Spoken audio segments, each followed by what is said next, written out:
Juste, mais vous aurez ça, on va aller sur la fin des OPACIF, transformation des OPCO en OPCO. Il y a un site que je trouve extrêmement intéressant, que j'ai mis sur le document, c'est trouver mon OPCO annuaire, etc.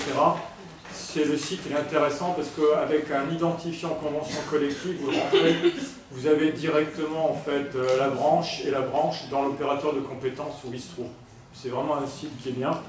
On va y aller rapidement. Ça, c'est à la marge, mais c'est quand même pas si à la marge que ça. Vous savez que le CIF disparaît.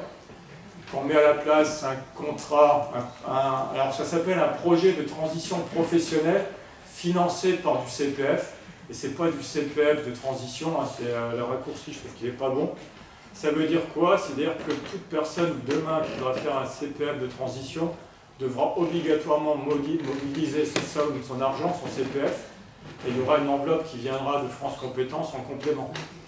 Mais là où c'est un peu sioux ce système, c'est qu'il faut que ça réponde à un besoin territorial, clairement identifié, et la maille peut aller quasiment jusqu'à un emploi identifié.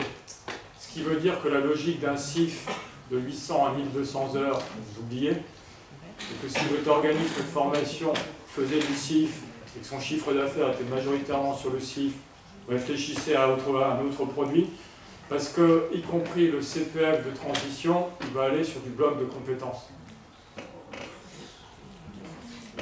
Je sais, c'est violent, la digestion. Donc la création de... Ils ne s'étaient pas rendu compte que les acronymes, des fois, c'était notamment avec le langage SMS, c'est pire, c'est quand même malheureux. On est d'accord? C'est un peu malheureux, donc ils ont réfléchi, et ils ont dit on va appeler les structures à partir du 1er janvier Transition Pro, Hauts-de-France en l'occurrence, et ils laisseront les noms des régions à côté. Seule structure. Alors, c'est pour faire plaisir à madame, parce qu'elle était impatiente de savoir ce qu'elle allait faire avec son DIF, ses heures de CPF, et comment elle allait faire avec ses 15 euros.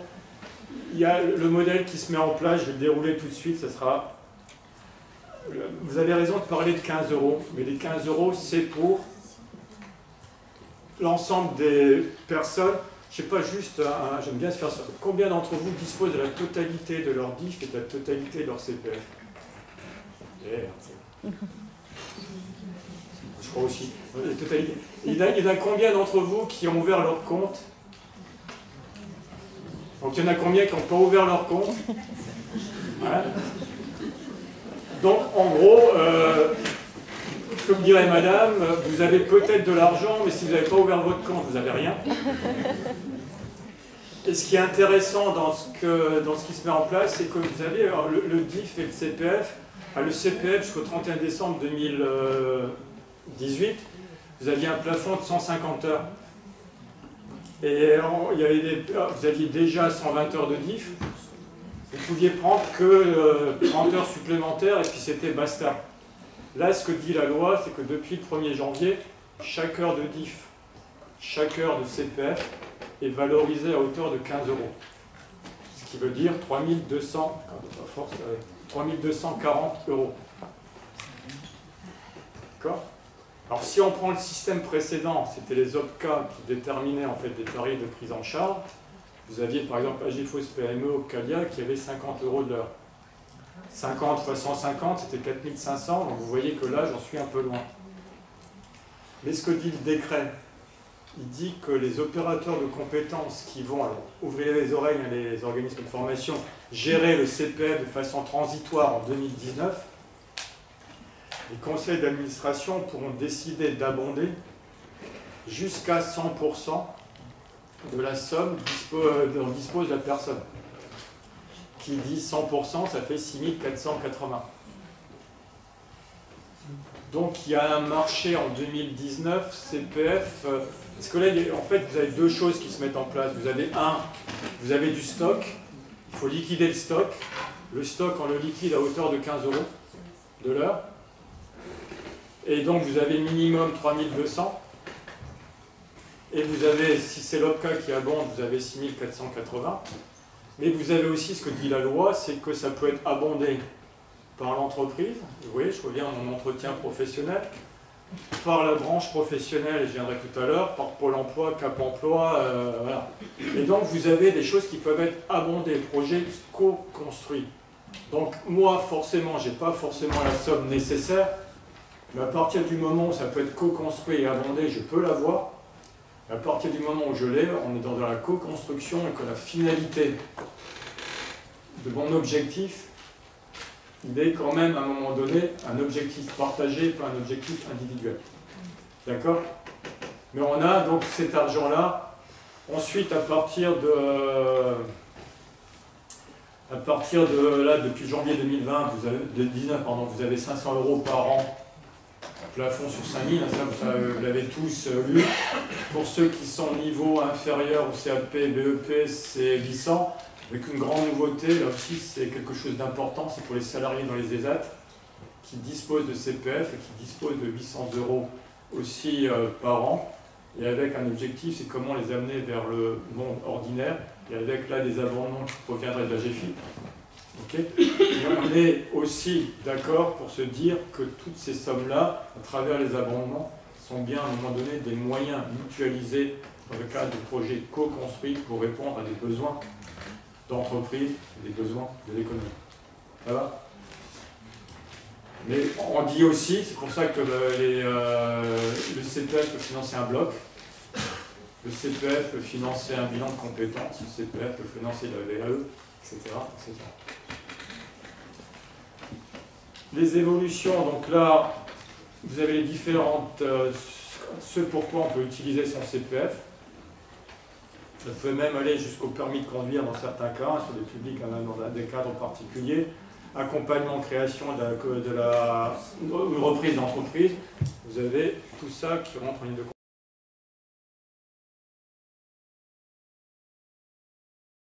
Juste, il y a 28 millions d'actifs, il y a 7 millions qui ont ouvert un compte. Déjà, ça restera. D'accord. Ensuite, sur les sommes qui vont à peu près aller vers le CPF, on est autour des 100 millions à peu près. Hein, mais en fait, comme tout est utilisé partout, donc on va déterminer à un moment donné des priorités, comme toujours. Et ces priorités-là vont forcément être des priorités qui répondent aux besoins de l'entreprise ou aux besoins d'un secteur déterminé, charge pour ceux qui déterminent la priorité d'abonder. Donc il y a l'enveloppe source, et puis ensuite l'argent complémentaire. C'est ce que d'un côté un régime général, de l'autre côté des mutuelles. Donc toute forme d'abondement, c'est une forme de mutuelle. Antoine Fouché, là, qui est le DIRCAP de Réal Pénicaud, me dit, René, ça va être vachement simple le système. L'application, moi tu vois, là on est mardi, je vais partir en formation lundi, je prends mon application, je regarde, je compare les prix, je regarde les sessions qui s'ouvrent au moment que ça m'intéresse. Là, il y a un vrai boulot là derrière, hein. C'est une session qui m'intéresse. J'envoie un texto à l'organisme de formation, il a 48 heures pour me répondre que je suis bien inscrit. Et puis lundi, je pars en formation. Je dis Antoine, ouais, mais si c'est sur le temps de travail, tu fais comment? Ah non, mais attends, t'es vieux, toi, il me dit. Parce que là, aujourd'hui, on ne se forme plus en présentiel. Il y a des plateformes. Tu peux te former n'importe quand. Donc, vous voyez bien que cette plateforme-là, alors cette certification, ce CPF smartphone, dans la tête, en tout cas, de ceux qui l'ont conçu, c'est d'être un outil, pas vers ceux qui sont plus éloignés d'emploi, mais vers ceux qui sont un peu plus en capacité de gérer leurs propres besoins, leurs propres demandes, et qui, y compris, sont en capacité, s'ils n'ont pas les sommes suffisantes, de mettre eux-mêmes au pot pour réaliser leur formation.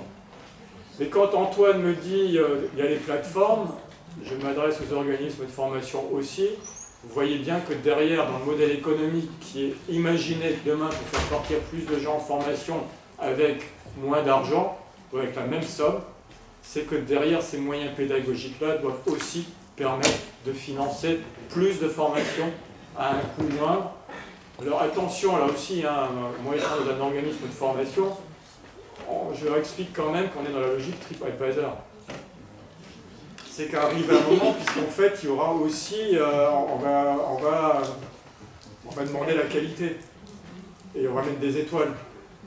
Et donc la fois d'après, quand la personne va demander une formation qui est la formation qui correspond à ce qu'elle voudrait faire, seront proposés d'abord des organismes de formation qui sont capables, par exemple, de donner une réponse dans les 48 heures. Au début, ils ont même poussé le vice un peu plus loin, ils disaient qu'il fallait faire un devis dans les 48 heures. Ils sont tous capables de faire des devis dans les 48 heures. Donc vous voyez que là, on a un système ici d'application. Alors par rapport à ce que vous posez comme question, c'est qu'il y a 37 millions qui vont être consacrés cette année à ce truc-là, et qui va arriver qu'au mois de septembre-octobre. Donc je reviens, donc là on va aller un peu sur l'évolution.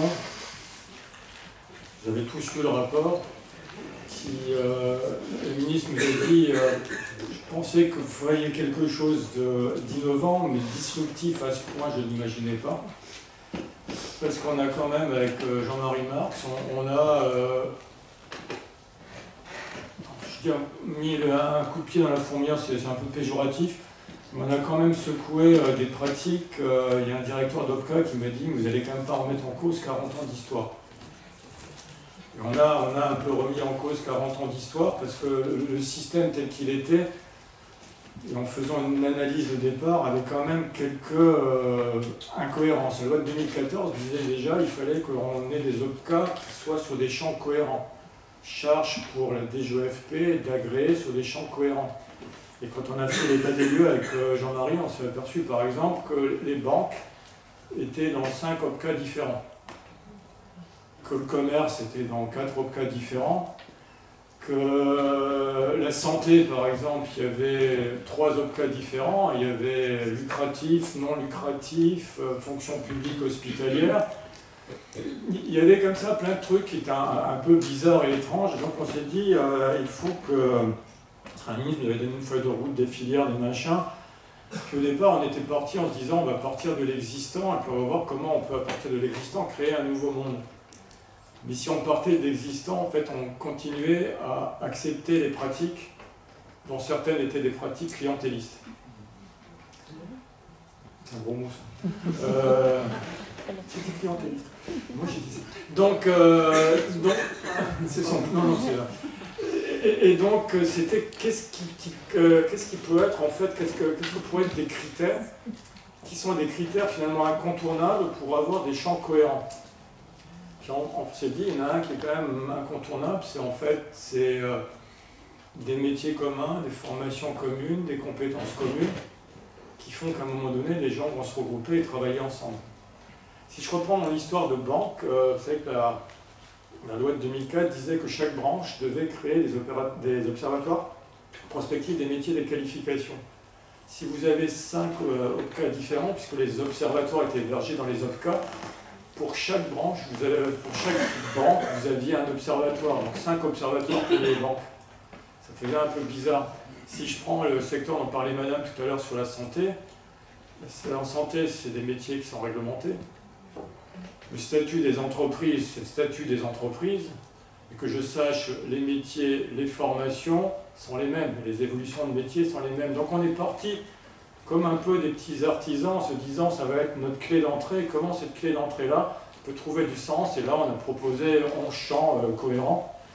Alors juste aussi, jusqu'à là, on a travaillé, je le dis quand même fortement, sans avoir un pouvoir, un gouvernement qui nous impose quoi que ce soit, qui nous a laissé une autonomie réelle, mais qui quand même de temps en temps avait quelques marottes. Il y avait deux marottes dont je voudrais parler. La première, c'était que ce serait bien politiquement si vous aviez l'idée de créer un opérateur de compétences de l'artisanat. Et la deuxième marotte, c'était de dire qu'il fallait regrouper le champ santé et cohésion sociale. Elle en a encore reparlé, la ministre. Hein, alors juste pour la petite histoire, jusqu'au dernier jour, jusqu'à la remise du rapport, je dis je parce que c'est moi qui n'ai pas voulu qu'il y ait un organisme santé et cohésion sociale ensemble. Je considère que la santé c'est un enjeu de société avec des métiers réglementés et que la cohésion sociale c'est autre chose et que la cohésion sociale c'est l'économie sociale et solidaire, que si vous n'avez pas un opérateur de compétences cohésion sociale, vous tuez l'économie sociale et solidaire. Quelque part j'ai des valeurs, j'y tiens, je les défends. Et, vous verrez, il y a un dossier qui va sortir dans Centre Info là, il y a 3 questions qui me sont posées. Je radote et je redirai toujours la même chose parce que je trouverais inconcevable qu'on demande à 2 opérateurs qui respectent les critères du décret de se mettre ensemble alors que les critères du décret sont clairement réalisés. Je ne vois pas ce qui juridiquement ferait qu'on imposerait à 2 opérateurs de compétences de travailler ensemble. C'est un peu le message politique, mais peu importe. Pour moi, c'est quelque chose d'important. Et donc, quand on a travaillé ça, on a travaillé... Jean-Marie avait une marotte qui était les observatoires, et moi j'avais une autre marotte qui était les certifications. Si je reprends l'histoire de la santé, hein, c'est toutes les certifications dont aura besoin le secteur demain, c'est quel que soit le statut des entreprises.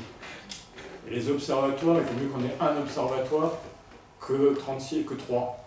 Alors il y a un truc qu'on n'a pas réussi, c'est parce que la veille de la sortie du rapport, dans le tableau qui est à la page 3 ou 4, on avait marqué fonction publique, on avait marqué but lucratif, non lucratif et fonction publique hospitalière. Muriel Pénicaud nous a passé un coup de fil en disant messieurs, c'est déjà suffisamment violent votre truc, vous n'allez pas me faire des difficultés avec ma collègue de la santé. Donc à la page, je ne sais plus combien, il y a un petit paragraphe où on dit ça serait bien que ces secteurs travaillent ensemble et réfléchissent ensemble.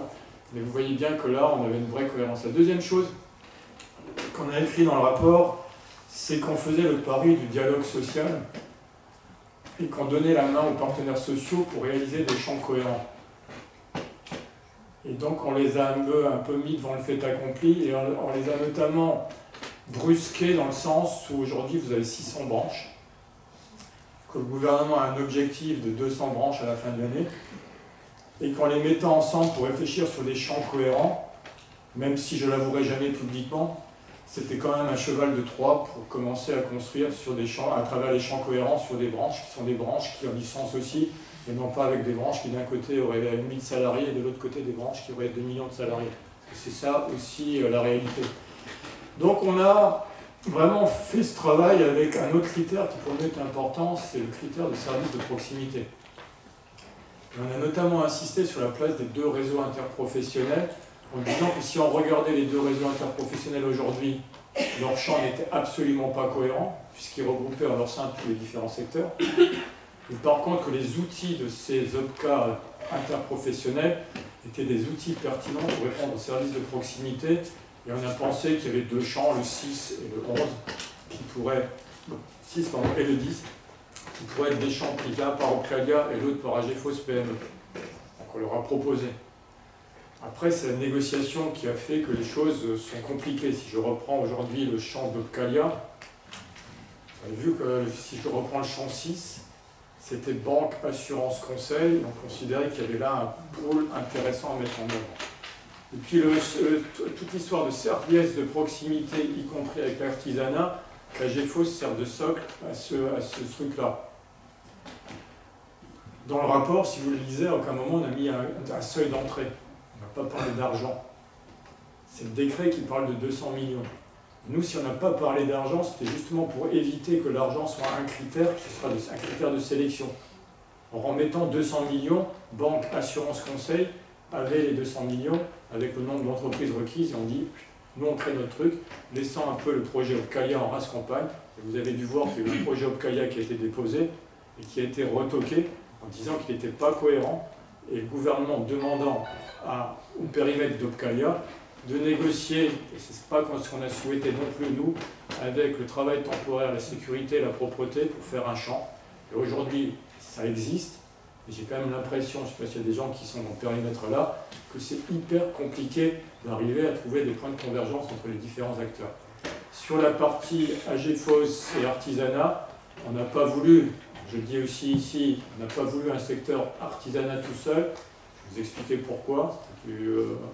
C'est que si je regarde l'artisanat, c'est des entreprises de moins de 11. Effectivement, il y a 60% des apprentis qui sont dans les entreprises de moins de 11. Alors, il n'y a pas d'obligation à ce niveau-là. Hein. C'est des entreprises de plus de 250 qui ont des obligations. Par contre, à partir du moment où on dit que c'est la branche, en l'occurrence, ça aurait été l'opérateur de compétences qui détermine le coût de prise en charge, les tarifs de prise en charge, On a aussi réfléchi quels sont les organismes de formation qui sont en périphérie de l'artisanat. On a parlé de la CCI tout à l'heure, vous avez les chambres de métiers. Et les chambres de métiers en 112 CFA. Ce qu'on n'a pas voulu, c'est qu'on mette en place un secteur fermé. On a voulu justement que ce soit le plus ouvert possible, et si on a demandé à ce qu'il se regroupe avec le service, avec AGFOS, c'est parce que AGFOS est un vrai service de proximité et qui va dans les entreprises, quelle que soit la taille des entreprises. Vous voyez que ça, c'était des choses qui étaient extrêmement importantes pour nous, et donc on a proposé 4 ou 5 autres critères en disant que ces critères-là n'étaient pas, il ne fallait pas les avoir tous, et qu'il fallait avoir ces critères à l'esprit pour construire des champs cohérents. Et je dois dire que quand on regarde le résultat, je suis assez surpris de deux choses. Un, que le gouvernement ait porté ce rapport, que j'ai rarement vu un rapport porté, parce que, je disais à la ministre, c'est un rapport, vous à la sortie, vous faites ce que vous voulez. Et quand le directeur de cabinet dit dans un colloque que c'est le scénario idéal, il pourra être amendé à la marge, il met une pression sur les partenaires sociaux qui est quand même énorme. Les partenaires sociaux ont réussi dans un délai relativement court d'arriver à un résultat qui est un résultat intéressant. Franchement. Maintenant, après, il faut que le système se mette en place. Je vais vous proposer en fait une promenade schématisée. Comment ça s'est construit les opérateurs de compétences? C'est d'abord les partenaires sociaux qui ont la main. Mais les partenaires sociaux, déjà dans un premier temps, qui sont sur des champs cohérents, donc charge pour eux de se reconnaître et de se retrouver. C'est la négociation qu'il y a eu entre septembre et décembre pour déterminer des champs de périmètres cohérents. Et derrière ces périmètres cohérents, à partir du moment où ils ont été déterminés, de désigner, de créer un opérateur de compétences. C'est ce qu'ils ont proposé au 31 décembre 2018. 13 propositions. 11 propositions du rapport, mais 13 propositions. Pour qu'un opérateur de compétences existe, c'est l'État qui agrée. Et tant que ce n'est pas agréé par l'État, ça n'existe pas. Parce que je vous ai raconté tout à l'heure par rapport à la demande d'Opcalia et la demande qui avait été faite par l'artisanat tout seul, on est bien compte que le gouvernement, à partir du moment où il dit non, c'est charge aux partenaires sociaux de retravailler le projet. Moi, franchement, c'était une ascension de l'Himalaya qui était proposée au mois de septembre aux partenaires sociaux. De l'Everest si on prend le plus haut. Et franchement, on ne peut que se féliciter par le travail qui a été fait en un temps relativement court et la volonté de chacun d'aboutir vraiment à un résultat en dépassant les intérêts particuliers et y compris en allant au-delà des structures clientélistes qui s'étaient mises en place à un moment ou à un autre. Donc ces opérateurs de compétences, une fois que la DGEFP les agrée, existent, il y a un conseil d'administration qui se met en place. C'est les partenaires sociaux qui l'ont désigné et qui s'organisent entre eux pour se répartir les différents postes. Et puis derrière, l'opérateur de compétences, il a des entreprises qui sont adhérentes mais qui dépensent de ce champ cohérent. Et on a un système qui est en place et qui est vertueux. Donc le lien là, que je vous ai montré là tout à l'heure, allez-y, vous avez tout dans le détail, mais je pense qu'il a beaucoup circulé ce lien, donc vous pouvez trouver tout l'ensemble des informations facilement. Une chose que j'ai oublié de dire, c'est que la grande nouveauté, mais je l'ai dit déjà tout à l'heure, c'est que maintenant les conseils d'administration des opérateurs de compétences sont un commissaire du gouvernement, forcément en son sein. Et quand je regarde les désignations qui ont été faites, notamment pour les plus gros, c'est des poids lourds de la DGEFP qui sont nommés comme commissaires du gouvernement, entre Stéphane Rémy qui a la responsabilité du contrôle, un Cédric Pichedebois qui était à la manœuvre pour les agréments. C'est quand même pas des personnalités lambda qu'on met dans les conseils. Donc on est bien dans un système. Alors pourquoi ce commissaire du gouvernement? C'est une délégation de gestion qui est donnée aux partenaires sociaux pour ce qu'on appelle la cotisation, l'obligation légale. Alors c'est maintenant qu'ils existent, ils ont 3 missions. Je vais les égrener avec vous. Ils gèrent, ils accompagnent les branches, et puis ils assurent un service de proximité. Ça, c'est les 3 grandes missions des opérateurs de compétences.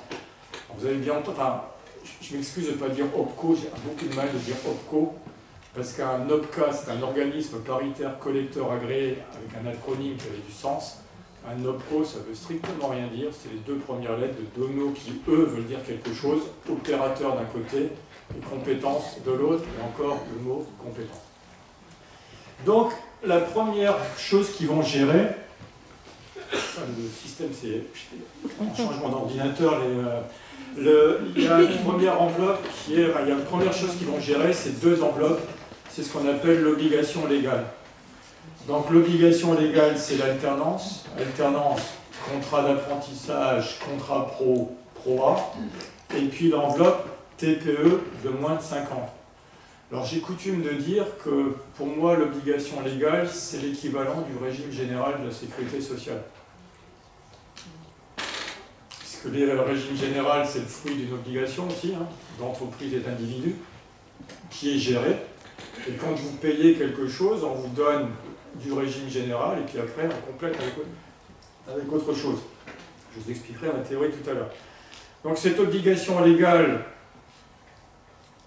il faut savoir que les OPCA, les opérateurs de compétences, ne collectent plus. Par contre, le système, ça vous le savez, 2021, les entreprises versent à l'URSSAF, reversent à France Compétences, et France Compétences va ventiler les enveloppes à destination de deux supports, l'alternance et les entreprises de moins de 5 ans, qui sont les priorités gouvernementales de financement avec les enveloppes, qui sont les enveloppes d'obligation légale. Le 1,68 qui va être reversé à l'URSSAF, ça correspond à peu près à 10 milliards. D'accord, c'est pas rien, c'est 10 milliards. Ensuite, il y a un deuxième niveau de gestion, ça va être ce qu'on appelle les enveloppes conventionnelles. C'est marrant que c'est les enveloppes conventionnelles, je ne sais pas ce qui se passe, mais c'est que vous avez en fait des enveloppes conventionnelles, c'est des accords de branche qui décident d'enveloppes spécifiques. Alors, c'est quoi un accord conventionnel? C'est une branche qui va dire, pour mes publics prioritaires, mes certifications prioritaires, c'est ça.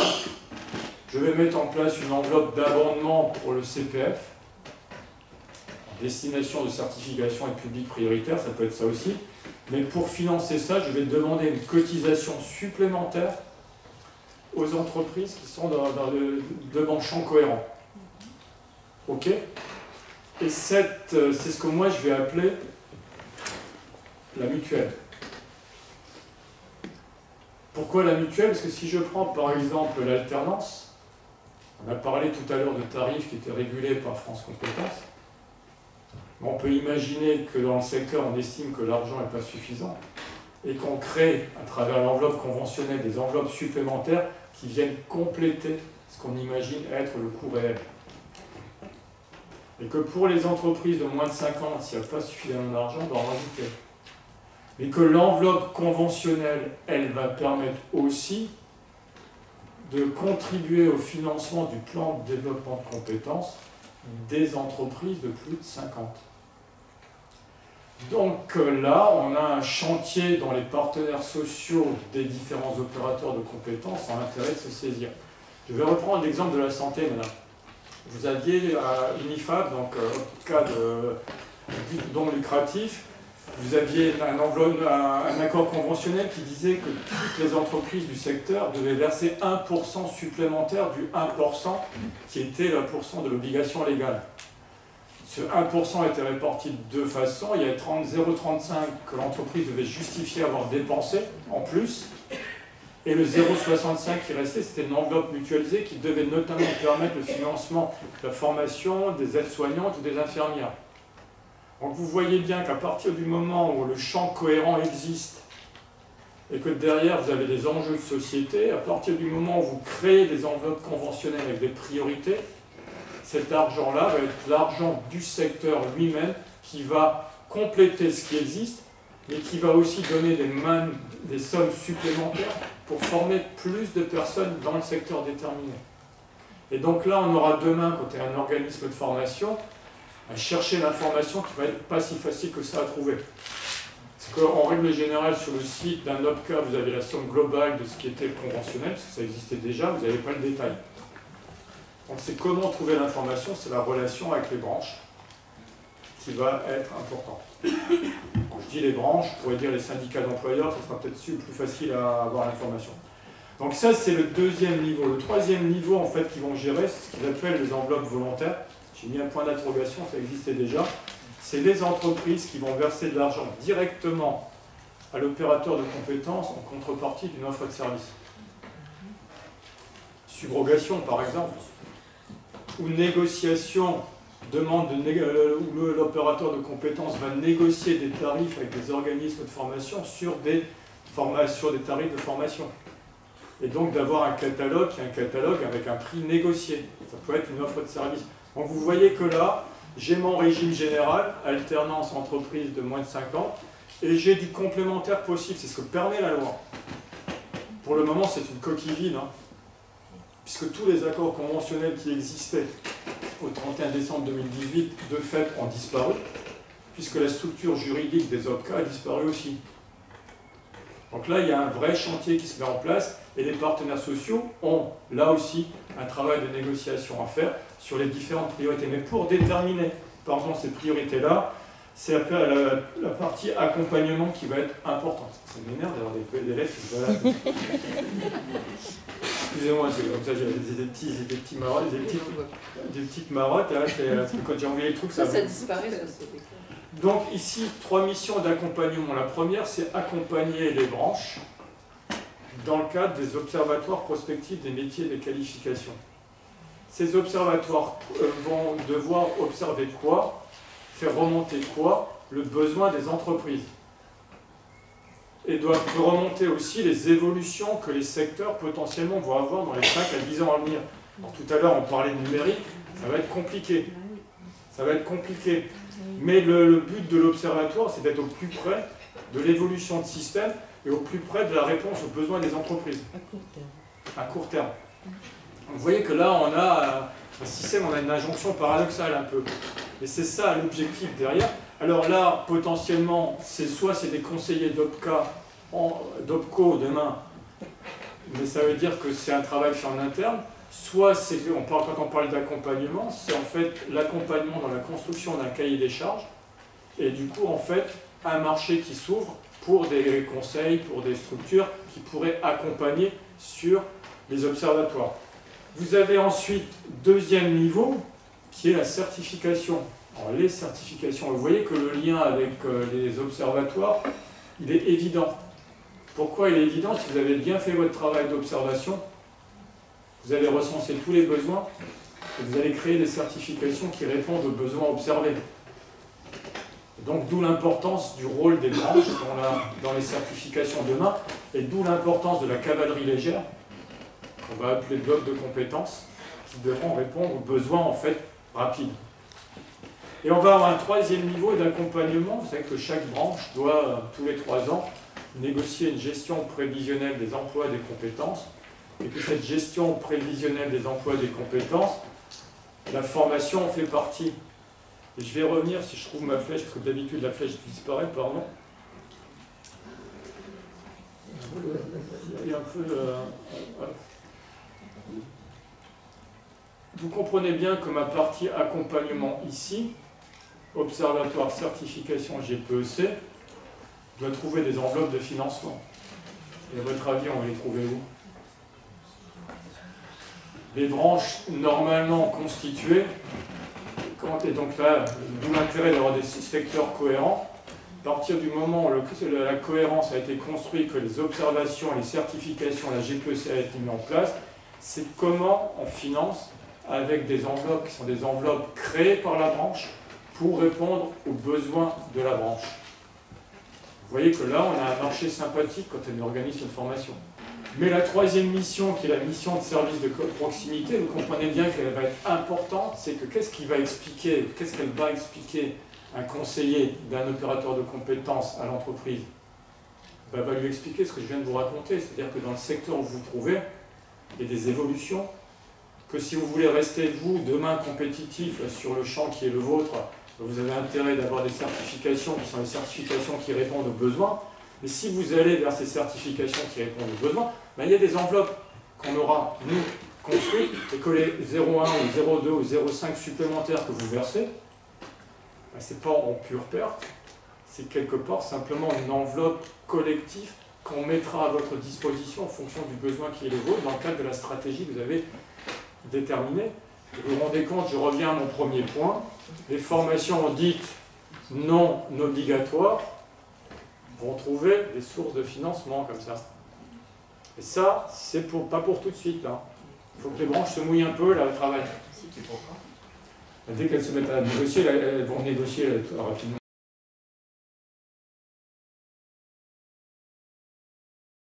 Une branche autonome. Ouais. Et deuxième question, dans la continuité de ce qui a été posé par rapport au numérique, si l'organisme de formation propose des modules innovants qui répondent aux besoins des entreprises de la branche, mais qui ne sont pas certifiés puisque innovants, quels financements sont possibles? Rien n'empêche une branche qui aurait ce type de problématique et qui a été sollicitée par un organisme de formation qui, lui, est en phase avec les observations, de dire qu'on est dans une phase expérimentale et qu'il y a une enveloppe spécifique qui a été à ce moment-là créée dans le cadre d'un accord conventionnel, dans l'attente que cette certification-là puisse être déposée au répertoire spécifique et trouver un peu des financements, y compris CPF. Et si c'est en phase expérimentale, est-ce qu'il peut être sollicité des enveloppes complémentaires de la région ou autres financeurs? À ma modeste place, je vous explique un système. Après, c'est le jeu des acteurs qui peuvent effectivement... Parce que là, vous savez bien, avec les branches, les régions... Tout à l'heure, on parlait du CPF de transition, qui va déterminer des priorités. S'il y a une priorité, le REF détermine qu'il y a des priorités, notamment sur le numérique, sur un territoire.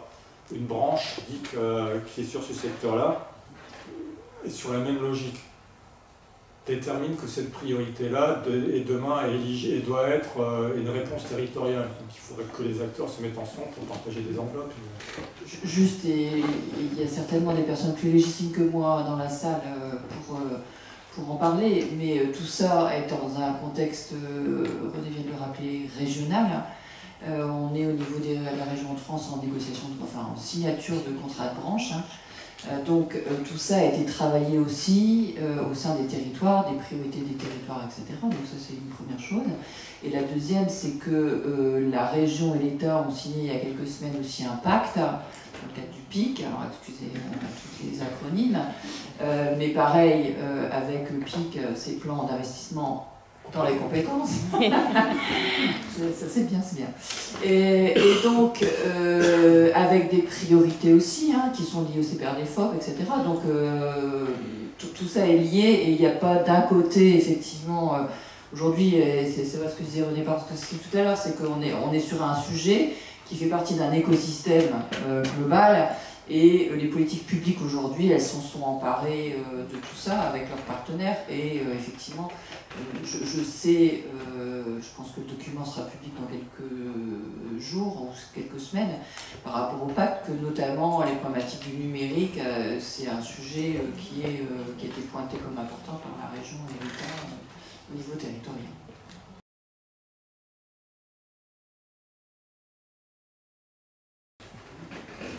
Je vais faire une mauvaise caricature. Quand vous allez dans un magasin, vous avez des rayons avec un certain nombre de produits et puis vous achetez les produits qu'on vous propose.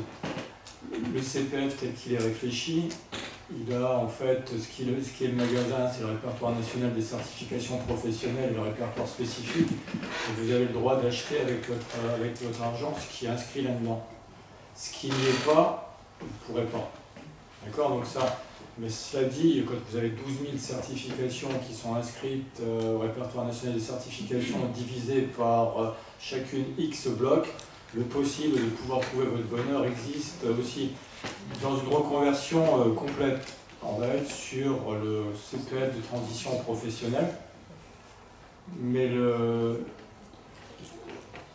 là où le système est encore un peu corseté, on parlait de priorité territoriale, c'est qu'à partir du moment où c'est les priorités territoriales qui sont prises en considération, la personne qui voudra se reconvertir, puisque le financement sera territorialisé, les priorités seront territorialisées, donc l'utilisation des fonds que sur des priorités territorialisées, vous ne pourrez pas forcément faire tout ce que vous voulez faire.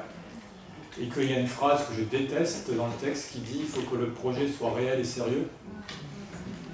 Franchement, il faut oser, quoi.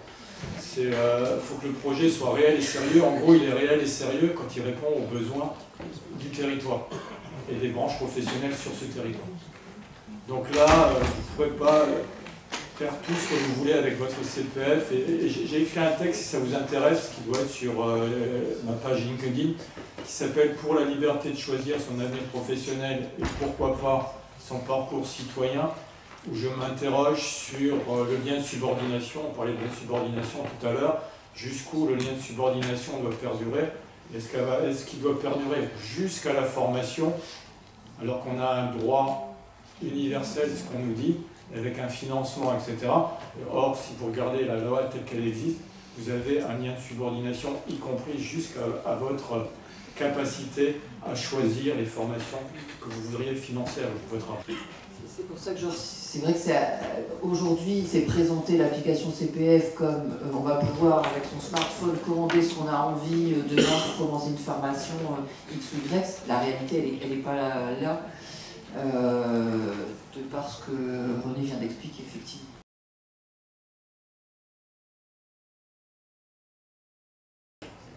Déjà, je ne suis pas au gouvernement, donc je ne pourrais pas te répondre, mais c'est à la main des particuliers. Non, c'est à la main des acteurs territoriaux.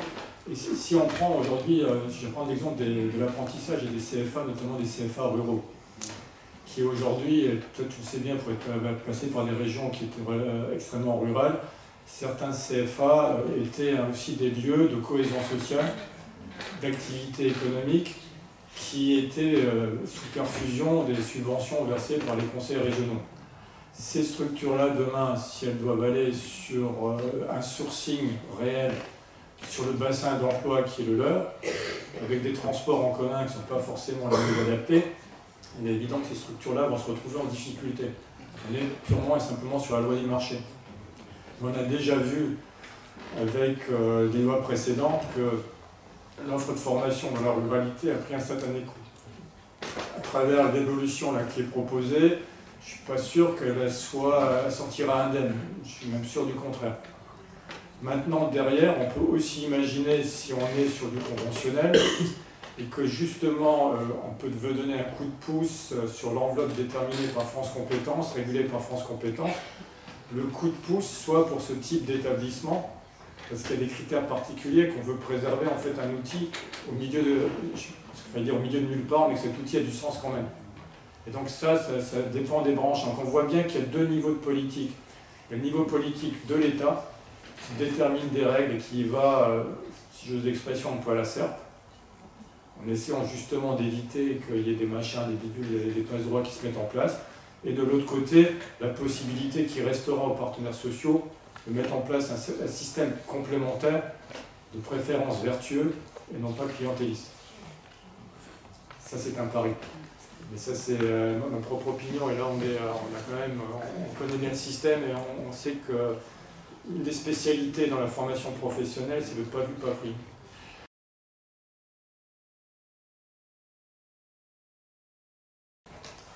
C'est en tout cas l'inquiétude qu'on peut avoir. Alors, le conseil en évolution professionnelle existait déjà pour les salariés, puisque c'était le réseau des FONGECIF et des OPACIF qui le faisaient.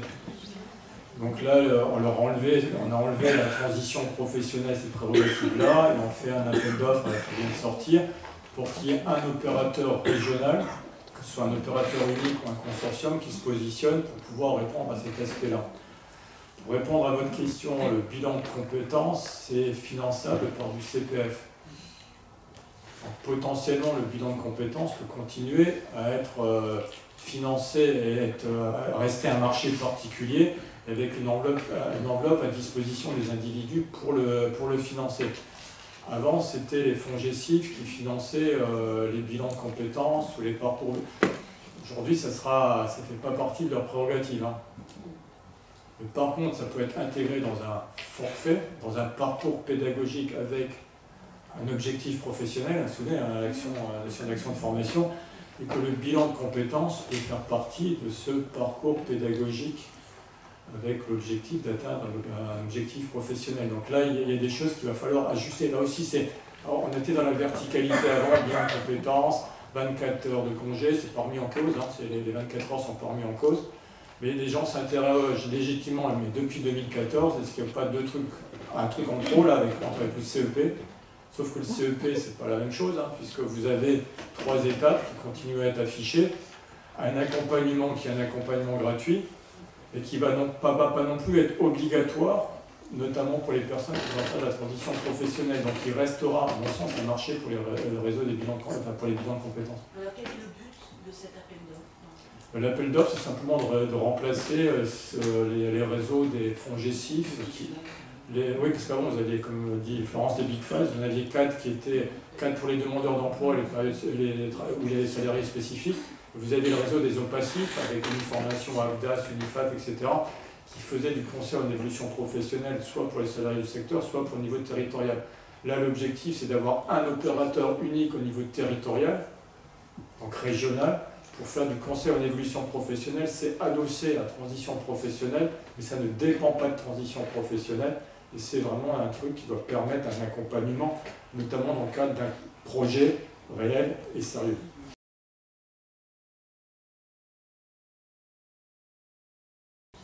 Si on réfléchit en termes de services de proximité, comme le propose le rapport, c'est quelque chose qui est plutôt conseillé. Maintenant, après, dans l'interview que je donne, je dis qu'un service de proximité, ce n'est pas une plateforme digitale. Et que certains souhaiteraient effectivement considérer qu'un service de proximité, c'est la plateforme LSE qui la suit. Ça aussi, c'est quelque chose, je pense que tout le monde a à peu près récupéré, ça a beaucoup circulé sur les réseaux sociaux. C'est les 11 OPCO, c'est toujours qui, avec donc l'OPCA, PIAT, alors ils ont des noms, mais alors, je pense qu'ils ne peuvent pas avoir fait un travail cohérent d'ensemble et avoir trouvé des trucs intelligents, parce que là, franchement, OPCA, PIAT, c'est tout le secteur de l'agriculture et de l'agroalimentaire. OPCA 2I et pas OPCA 21, comme j'avais lu à un moment donné, c'est tout l'industrie. Là, c'est le mammouth. Hein. C'est le mammouth. Construction, ça a évolué un peu. Mobilité regroupe l'ANFA, le FORCO, pas le FORCO, le OPCA transport, et puis en plus, vous avez la RATP et la SNCF. Nous, on aurait souhaité qu'Air France y aille aussi, mais Air France a réussi à faire, entre guillemets, une particularité. Mais voilà, le commerce, ça fait un bon boulot. Donc FAFIEC, OPCA-BAYA, donc c'est Banque Assurance Conseil, dont je parlais tout à l'heure. UNIFAF, donc c'est le secteur de la santé. On part d'UNIFAF et on rajoute la partie Actalliance, qui était l'ancien format HP en hospitalisation privée. L'AFDAS sort plutôt renforcé du système. Et à mon grand regret, le sport est allé à l'AFDAS. Je pensais que pour moi, le sport, c'était de la cohésion sociale. Il faut croire que 22 bonhommes qui courent après un ballon, c'est du spectacle. Je suis d'accord, mais je suis d'accord que ce sont des intermittents, parce que quand on voit le rythme qu'ils ont pour certains. Donc on a l'AFDAS sort plutôt renforcé. Cohésion sociale, je suis content, honnêtement, que ça soit sorti de façon indépendante. Et je revendique d'avoir vraiment poussé pour que ça se fasse. Entreprise de proximité, Actalliance, AGFOS, ça fait 2 conseils d'administration, ils n'arrivent pas à se mettre d'accord sur le futur directeur. Il y en a un, celui dont je parlais, la plateforme nationale, c'est celui qui vient d'Actalliance et qui propose une plateforme nationale. Et c'est celui qui est le favori en fait, de la partie artisanale pour être directeur demain. Et l'autre, c'est Joël Ruiz, qui est tout le monde, enfin c'est l'historique directeur d'AGFOS depuis presque 20 ans, qui est aujourd'hui en difficulté parce qu'on voit les résultats des différents votes, ça va être compliqué, c'est pas impossible qu'il y ait une tierce personne. Et ensuite, mais pareil pour la FAFI, donc là, hôtel, restauration, travail temporaire, cette proximité, etc. Et ce qui restait d'Opcalia, là aussi, à ce jour, je suis incapable de vous dire, et y compris les journalistes qui suivent ça de près, qui sera le futur directeur, parce que ça cartonne à hockey choral. Non, mais c'est vrai que c'est assez violent, non, c'est assez violent. Donc tout n'est pas encore réglé. Et là, pareil, je vous ai remis en dessous le sigle. Alors comme on n'a plus beaucoup de temps,